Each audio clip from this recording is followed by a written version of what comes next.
What's the state of the Christian film industry? Find out next on the Christian Arts and Entertainment Podcast.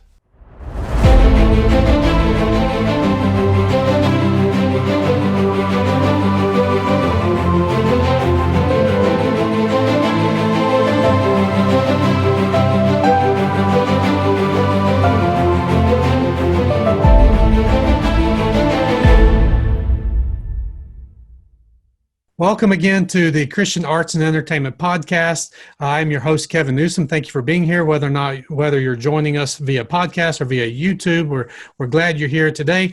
I have with me my guest, Michael Head, and he is here and going to talk to us a little bit about the Christian movie and film industry.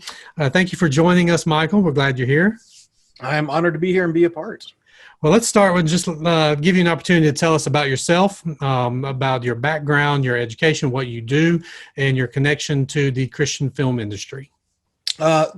Absolutely. Well, my entry into the film industry kind of is a little backwards from what most people think. I was involved in a lot of Christian theater when I was in high school, middle school, high school, and college. I stopped doing that. I kind of wanted to be an actor for a while. Then I saw myself on camera, and I'm like, never mind, I don't want to do that anymore. But I became a teacher, and I actually was hired to teach computer classes at a private Christian school. And because of that, they also said, well, you're teaching computers, so you can teach our video production class too, right? And I said, yes. Went home that night and Googled how to teach video production. But right. I fell absolutely in love with it. Just every aspect of crafting the stories, telling the stories, the images, the audio, everything. And so I actually went back to school online through Full Sail University, where I got a degree in digital cinematography. I went on to Asbury University, where I got a master's degree in digital storytelling, and I extended that into a Master of Fine Arts in film and television production. In the past 10 years, I've made dozens and dozens and dozens of mostly short films for a variety of audiences, both Christian and secular. I've been involved pretty frequently in the 168 Film Project, which is an annual faith-based film festival out of Los Angeles. I actually have several different features that I'm in various stages of production right now, both from writing up into actually getting the production side going. So it's been an interesting journey, but I've enjoyed it, and just seeing how film has developed over time and how that storytelling is part of what I love to do and how so many people love to do it. It's just something that it's kind of in my blood right now, and I'm not going to give it up ever. So it's a lot of fun. Good. Well, the Christian film industry is one of the areas that I know least about. I'm a musician and a writer. I have a daughter who is involved in ballet. And my son does music production. But the film industry is sort of an outlier from my experiences. So why don't you give us a snapshot? What is the state of the Christian music industry, and what is it exactly, the Christian film industry? Well, I kind of have to start by saying, let's talk first about the state of the film industry itself right now, because especially with all the COVID-19 stuff that's going on, the state of the film industry in general is very much in flux right now. Obviously, with theaters being shut down for so long, one of the big movies that came out recently was Tenet, which was supposed to be this huge, massive blockbuster, and the numbers are coming out, and it's hardly making any money at the theaters. And so that's something that studios are going to be keeping a very close eye on, what's next and what's going on. And if we go backwards in time a little bit from that, we have to think about the impact of streaming services. A couple of years ago, I had the opportunity to meet with a casting director from Fox before Disney bought Fox, actually. This was a couple of years ago. But I'm not going to say his name just because I don't know if he's still there or not, but I will say that he personally found some very big names that were in some Fox feature films. And when I met with him, he had literally just come from a meeting of all Fox executives, like literally the entire company called all their executives together. And they said, what are we going to do about this streaming stuff? because they didn't have a plan. Netflix was a huge disruptor in terms of film production. Obviously, first they started off in home delivery, just DVDs, and then streaming services. Then they actually moved into a production company and producing their own original content. And you also have the impact of culturally relevant films. Like most people that have been paying attention to Netflix recently have heard about this movie, Cuties. And I don't really want to talk about that, but what I want to talk about is the fact that that has had a huge impact on Netflix's business model. They've lost billions of dollars in the past couple of weeks because of this one choice that they made for this film. So all that being said, what does this mean for the Christian movie industry? Well, when we look at movie production historically, it was always very expensive. And so you had a very limited number of people that could actually produce good quality films. There's actually a book that I just picked up. I'm going to start reading it soon, called Addicted to Mediocrity. And it was actually written in 1981. And it was talking about Christianity, specifically in the film industry, but also in the arts, and how it was kind of like we were happy with just being okay at things. And anymore, that's not really an acceptable level of quality. Anybody can take their phone and produce very high level content as long as they know what they're doing. I am a teacher as well as a producer, and I always have students ask me, what's the best camera? And my answer is the one you have. Right. Because if you have the skill to use it, this can be an amazing tool for filmmaking. Steven Soderbergh has made several films on iPhones. Now, obviously, they also used professional sound equipment, lighting, and whatnot. So it is skill along with equipment. But in terms of the Christian film industry, we're in a very unique situation. There's tons of available outlets. There's tons of distribution that we have that previously we didn't have access to. In the olden days of the movie theaters, you had to go through a distribution company and get people in the seats watching movies in the theater. Now you can make a film, put it on YouTube, Vimeo, and anybody can watch it. You have to promote it. You have to, they can be made very cheaply, which is both an issue and a positive thing, because what we can talk about, I'll talk about that more in just a minute. We have the opportunity as Christian filmmakers to tell amazing stories and also get more people to watch them than ever before. In terms of streaming services, you have faith-based alternatives to Netflix through things like PureFlix. There's a new service coming out. I actually think it opens the Friday after we're recording this, called Saltflix. There's a new channel on Roku, Creative Motion. I think I can't remember the name off the top of my head. Creative Motion Revolution, I think, something like that.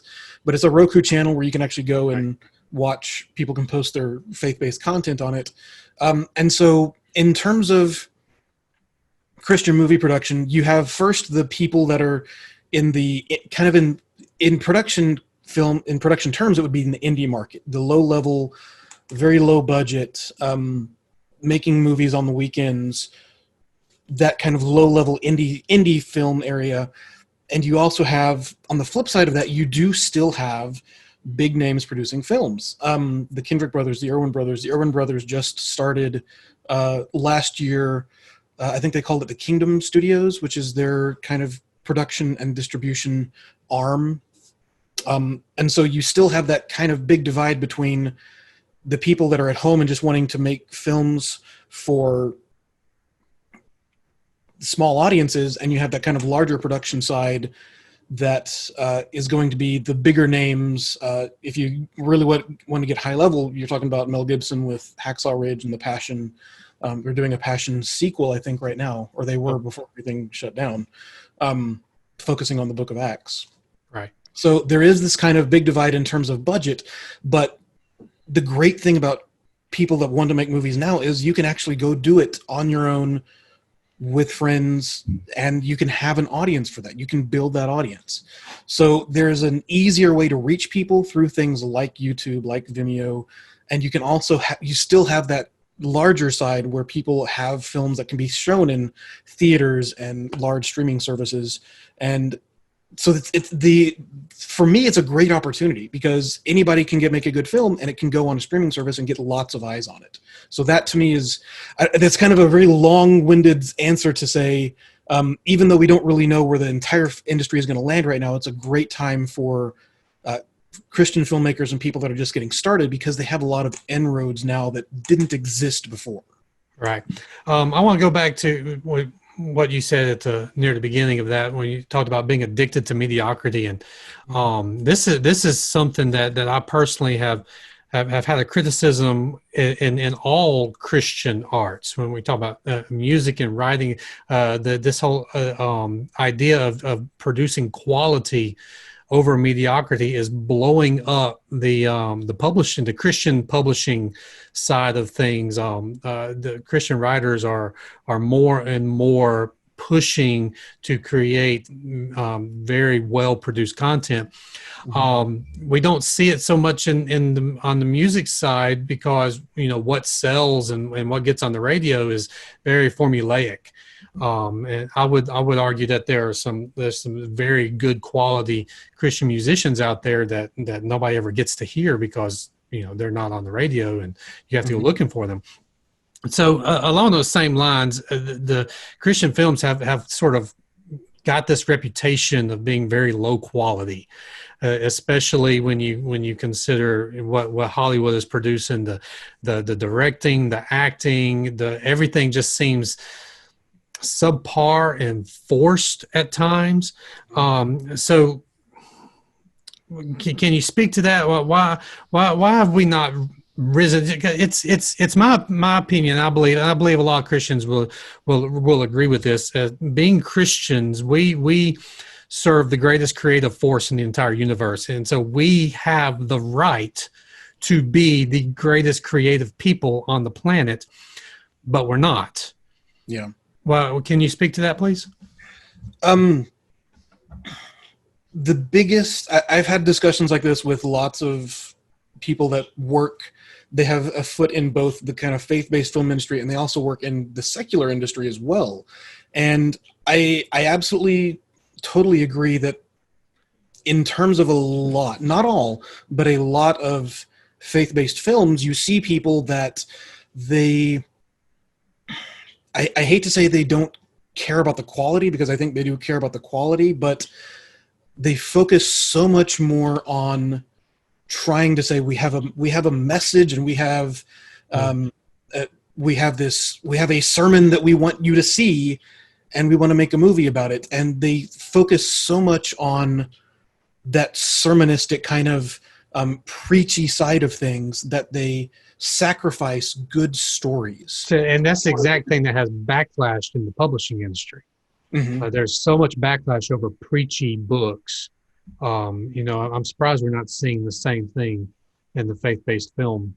Oh, we do. The one of the Kendrick brothers films, it's not God's Not Dead. I forget the name of it, but it literally ended with the ending scene was this main character standing up in front of a church giving a sermon, and it's like, if you want to see a sermon, go to church.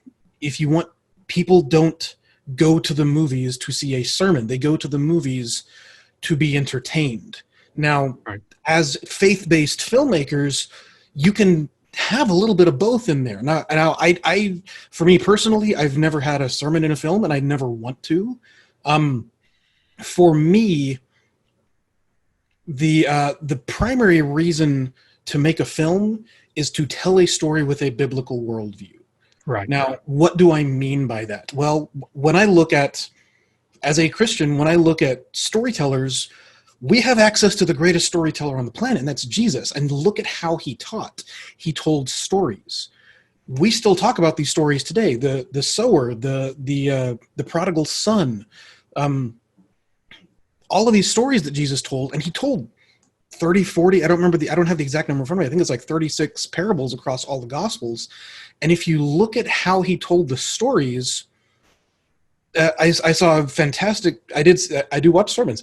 I did see a fantastic sermon by Francis Chan where he actually went through what it would be like to watch Jesus telling the story. And he said, imagine you're in this field in Israel, and this guy gets out and talks about a farmer sowing seeds, and he talks about these 4 seeds and where they land. Then he says, "Okay, have a nice day," and he walks off. And that's all he leaves you with. There's no altar call. There's no explanation. Now he did take the disciples aside separately. And he said, this is what that means. He broke down the biblical aspects of that for the people that were there and wanted to hear it. A lot of Christian filmmakers think they need to put all that into the film. And so they take huge chunks of what should be just effective storytelling, and they say, we'll have a sermon, and we'll have an altar call, and then we'll have a big Christian concert at the end, and it'll be awesome. And I do want to specify this. If a filmmaker wants to make a film for the Christian audience, for a church audience, that's fantastic. There is a market for that. There is obviously people that will spend money to go see that. The success of movies like Courageous, War Room. Now, all those movies have issues, and I will not pretend that they're perfect movies at all, but having films made for the Christian market is not in itself a bad thing. I've seen a lot of bad Christian movies that people say you should support it because it's Christian, and I'm like, why are we supporting mediocrity? Why are we saying it's okay to make something with bad acting, with bad directing, with bad camera work, when we should be making the best possible art in this case? When I think about it, the church used to be the patron of the arts, and we have sculptors, and people don't think about the fact that all these sculptures that were made under the auspices of the Catholic Church, really, the Catholic Church was supporting the arts. They said, we're going to pay you to create art. And that's something that is very, very hard in the modern church. That I'm finding it's very, very hard to get that support and funding from the modern church. I think the trend is starting to shift a little bit, but in terms of actually fundraising so we can hire good talent, so we can hire skilled people that know what they're doing, you're still seeing a lot of pushback on that. And then you tell people, hey, I'm going to make a faith-based film. Oh, what sermon is it going to be at the end? I'm not going to have a sermon in it. People get like, well, then is it a faith-based film? Absolutely, it can be. And I think of something like the Narnia films. They told a biblical faith-based story very well, high production value, lots of very good CGI, a great story based in C.S. Lewis, but there wasn't a sermon in that. But they used allegory and they used fantasy to convey a biblical worldview and a biblical message in a really clear way. And people that are curious about that, they then will look into it and they will learn on their own. Right. I think Francis Schaeffer talks about this whole worldview and how at one point in history, this whole idea that we've got to compartmentalize Christian art into our own sort of subculture and subgenres is relatively modern. And at one point it was to be a Christian artist simply meant you created excellent art, and through the body of your work, people could see your worldview through the body of your work.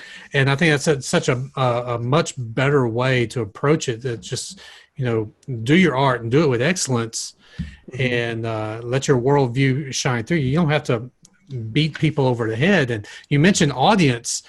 Most of the audience of these films are Christians, they're church people.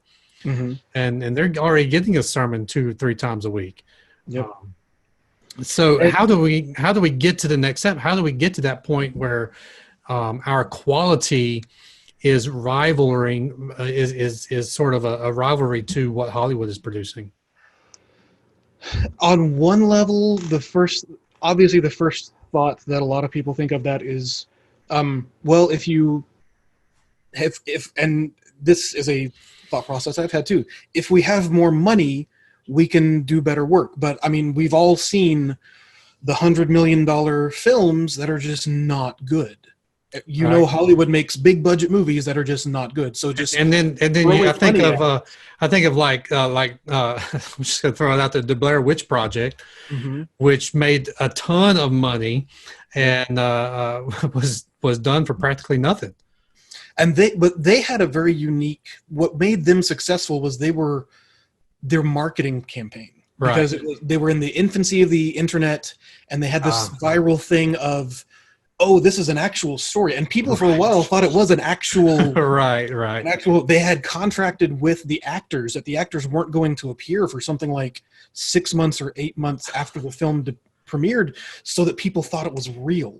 And so It that just was goes to part of show it. you that some creative Oh, thinking absolutely. can outdo big budget. And something I always tell, I have a lot of students, something I tell my students: if I give you a $50,000 camera, that doesn't mean you're going to make a good movie. So having a huge budget is not in itself a problem solver. The trick is finding and developing the skills to do it well. Um, I would rather give Steven Spielberg a cell phone to shoot on than give one of my students a $50,000 red camera, because the quality you're going to get out of that is going to be extremely different. It's not the tools, it's how they are used. And so one of the things we have to do, and something that I'm trying to work on myself, is training up people, training up excellent people that know how to problem solve. One of the biggest aspects of filmmaking is problem solving. Hey, we have to shoot this scene. It's super dark. What do we do about it? Well, we need to bring in more lights. And figuring out, we don't have a budget. We don't have $50,000 to rent a bunch of lights. So how do we spend $300 and get the lighting we need? And that's just being creative. It's knowing the tools to use and how to use them. One of the big things is telling the story. It's there is a certain amount of creative freedom that comes with a lower budget. If you have a huge budget, everybody that's giving money to you is going to have a say in how you do things. If you have a smaller budget, you seem to have much more control. At least the director has a lot more control over, what am I going to do with this? Because I don't have as much money, yes, but I have more control over what's going on. So I actually have a deeper say in it. And I would say the number one thing is, you cannot make a good film from a bad script. And so learning how to tell those stories, being effective storytellers. I'm still taking classes myself. I have all these degrees. They mean nothing, because I'm still learning how to tell effective stories. I have project I've worked on. I looked at my old projects and I'm like, I can do so much better than that. And I've learned from them. I'm taking a writing class right now that is helping so far in terms of being effective storytellers. And so we need to always be learning. We need to always be thinking about, how can I improve? How can I keep telling effective stories? How can I grow as a writer? How can I grow as a director? Something that I have noticed, and this is a weird thing, I work with a lot of, or I interact with a lot of people that do Christian short films, and they always ask for feedback. And this is something that is, in terms of a mindset for Christian creatives, I see two different mindsets. I will always give feedback, and I will always be totally honest with someone, and I will be very specific about the feedback that I give them. Now, my feedback is never, you did a bad job or you did a good job. That's not effective feedback. My feedback is, hey, this shot from 3 minutes 30 seconds to 4 minutes 30 seconds, he's drinking a glass of orange juice. Do you really need a minute-long shot of somebody drinking a glass of orange juice? Yes, that's in a film, and it's just, it's mind-boggling. But the thing that I always get is, I get two different reactions when I do that. And I have always started to preface, and I always preface my response to someone by saying, do you really want my feedback? I will always ask that before I give it to them, because, and they will always say, yes, of course I want it. And I will give them pages of very specific, very technical feedback. Some of it is my opinion. Some of it is, if you cut this shot off, that will play a little better. Some of it is very technical in terms of you jump the line, which is a film term of where people are facing in terms of dialogue. And I've gotten two different reactions. One reaction is, thank you, that's really good stuff. I hadn't thought about that. The other is, why do you hate my film so much? And I'm like, it's not about that. It's about those technical things that you can do to improve the quality, and what you're doing isn't working. And I'm very specific about that. And so the ability to give and receive effective feedback, because a lot of people just want pat on the back, good job. And you got to be teachable. I mean, that's in any of the arts. If you're going to be successful, you got to be teachable. And if your mom tells you it's great, that's great, but it doesn't really help you grow any. It doesn't help us. No, your mom doesn't count. My mom loved it, and I show my mom stuff, and she loves it, and I'm like, that's great, but I'm not going to ask my mom for feedback, because what I'm going to do is I'm going to go to the people that I know what should be expected, and I'm going to rely on their feedback more than somebody that just does a good job, because that's going to help me grow as an artist. It's going to help encourage me to say, I've learned from this. How can I do better in the future? Right. Let's. I want to ask one final question here. We were winding down on our time. One of the things I crave as a parent is good quality TV, good quality films I can enjoy with my family.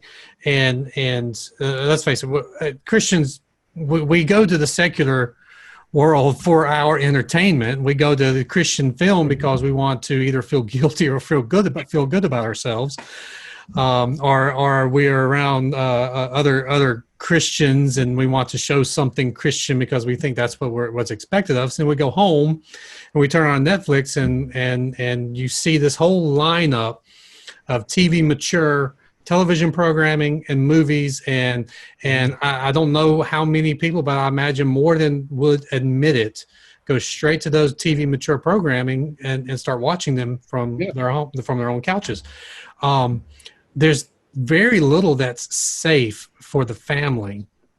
So my question is why aren't Christians working harder to get family-friendly content onto networks and onto Netflix and things like that, so that we have a family-friendly option for entertainment, and that doesn't immediately go to something that's preaching? And I want to mention Patricia Heaton's The Middle, because this is really one of the closest things that I found. Our family loves the show, but even that, it's mostly family friendly. But even that, every once in a while, gets a little close to the line that I'm comfortable with.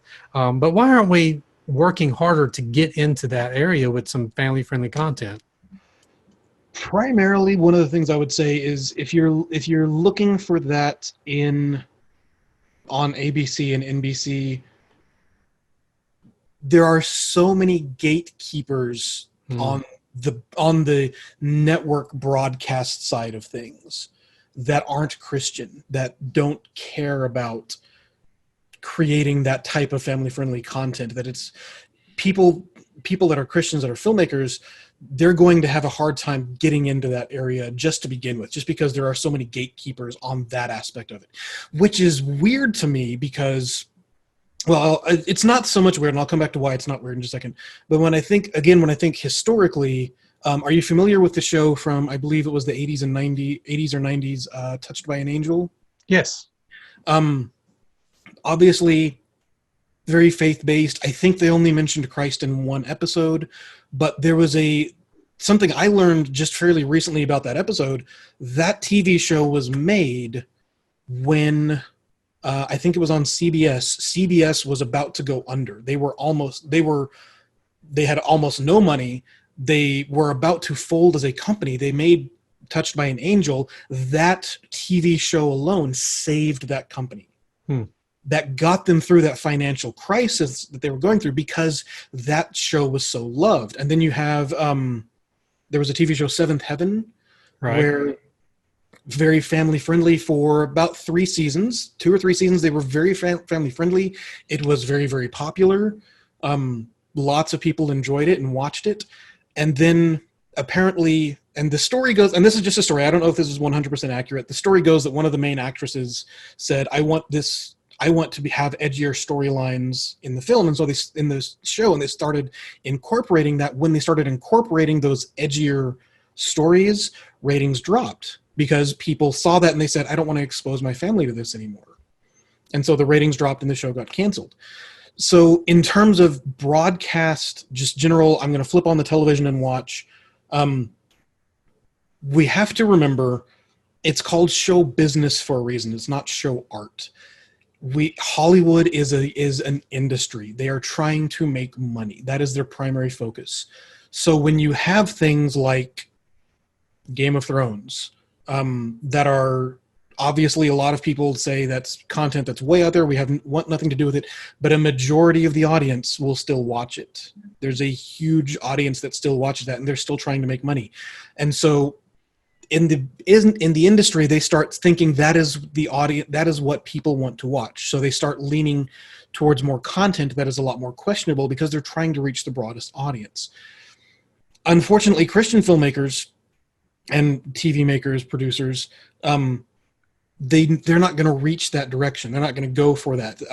I don't know if you're even aware of this. I didn't hear about it until a trip to Los Angeles. There was a very short-lived TV show called Kings and Prophets, and it was roughly based. It was supposed to be based on Saul and David and their interactions. The problem was they basically took the names of those characters and dropped it into Game of Thrones. Right. In terms of content. So when everybody was looking for the next Game of Thrones. And I think it lasted maybe 4 episodes before they canceled it. I never even saw one. I saw the trailer of it, and I'm like, this is not in any way related to what I want to watch. And so they were trying to take the Bible, and they say, we're going to appeal to Christians with this, and we're going to appeal to the world with this Game of Thrones type secularism, and it just didn't work at all. And you would think they would learn from that, and you'd think Hollywood would learn from the success of movies like War Room, and to a point they have, only in as far as they know there is an audience for those films. But they still are not, that's still, in terms of audience, that's still not a huge audience that they're going for. So, long story short, film and television is going to go, the secular film and television is going to go where the money is. Right. And right now we're leaning towards more extreme content, even on everyday television. That does leave Christian filmmakers with a unique niche that they can fill. We know that there's an audience for that. We know that people want to watch family-friendly content. The trick is getting it out there. And that's where things like, and I'm not trying to promote any specific service or anything, but that is where something like Saltflix has, or Saltflix, PureFlix, they have an opportunity to say, we have this content. And then it gets back into, are they producing original content? Who is that content for? I know PureFlix has done an original comedy series. I actually haven't watched it. I don't know how good it is. But Christian filmmakers tend to focus on, I'm making a heavy drama for adults. And that's fine, but we're missing huge other parts of the content. Like, I think of VeggieTales from a few years ago. That was wildly successful. I mean, both for kids, because kids loved it, and I was in college when it was coming out, and we watched it as college students because it was hilarious. There's that niche in there where Christian filmmakers need to be filling that role for, what are we making for kids? What are we making for teenagers that deal with teen problems through a biblical lens? And what are we doing for college-age students? So in terms of why we're not seeing more of that on television, it's film, it's show business, it's not show art. And the opportunity is there for Christian filmmakers to fill in that gap. How we do it, well, that kind of comes back around to what's the state of the industry right now. We're kind of up in the air. We're playing around with where things are going to land after COVID, after all this stuff, after theaters have been closed down for so long. Where are we going to go with that? So I hate to say I don't really have an answer for that right now, but I will say we have an opportunity. And I think the door is wide open for Christian filmmakers that are making content for those groups. Something I would love to see is a faith-based show for men. We don't have a lot of those. A lot of them aim towards kind of the female audience. We don't have a lot of shows that show Christian men being good fathers, being good workers, being these leaders in the family, because there's been this whole lean towards making the dad the butt of the jokes for so long, and we're kind of really losing a lot of that even in our storytelling, we are losing a lot of that effective biblical masculinity that's been lacking for a long time. And so that's something that's another niche that Christian filmmakers can fill. And it's getting ready and saying, what are the best stories we can tell in those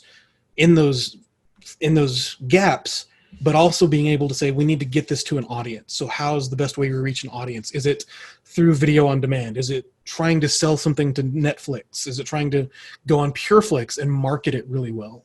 So the opportunity is there to make that good content. It's just getting the support on the production side of things, because making films isn't free. Getting the quality, so we're not just doing preaching sermons, we're telling effective stories, and also getting them to the audience so that the audience knows about it. Because if you make the best film in the world and nobody knows about it, nobody's going to watch it. Right. So it's getting it out there, distributing it, getting it marketed, getting people to realize that it's there. Okay. Well, Michael, thank you so much. There's questions I wanted to go over that we didn't get a chance to go over. Conversation has brought up new questions I want to talk about. Would you be willing to come back on and do another podcast in a few weeks? Excellent. Could you take a moment and tell everybody who's maybe watching or listening how they can find out more about you and about some of the film projects that you've been involved in? I have a website, michaeldhead.com. So my middle initial is in there too. That's where I post a lot of my content that I've done before. It's also just kind of information about what's going on. I'm actually in the process of starting probably a blog or a video or a vlog where people can actually, I'm just going to give my thoughts on the film industry and the Christian film industry in general. I'm a techie, so I'm going to do a lot of tech discussion too. My YouTube channel is Michael D. Head. I'm going to be posting more vlogs soon. You can see this is a recent vlog setup that I've been working on. And so that's kind of the main way. Instagram, Michael D. Head. Facebook, Michael D. Head, if you want to reach out to me there. And yeah, I'm going to be posting information as I can. Like I said, I have several things in development that I can't really talk about yet because it's still really early, but sure, we are working on it. I see the need, and I'm trying to be one to actually reach into that need and fill that gap. Okay, excellent. Well, all those links I'll put in the description below on YouTube and the podcast description. And we will have Michael on again a second time to continue this conversation. Thank you, everybody who has been watching on YouTube. Thank you for subscribing, for all your comments, and thank you for those who listen on your podcast. And hope we'll see you next week. Thank you. Thank you. This has been the Christian Arts and Entertainment Podcast with author, musician, and worship pastor Kevin Newsom.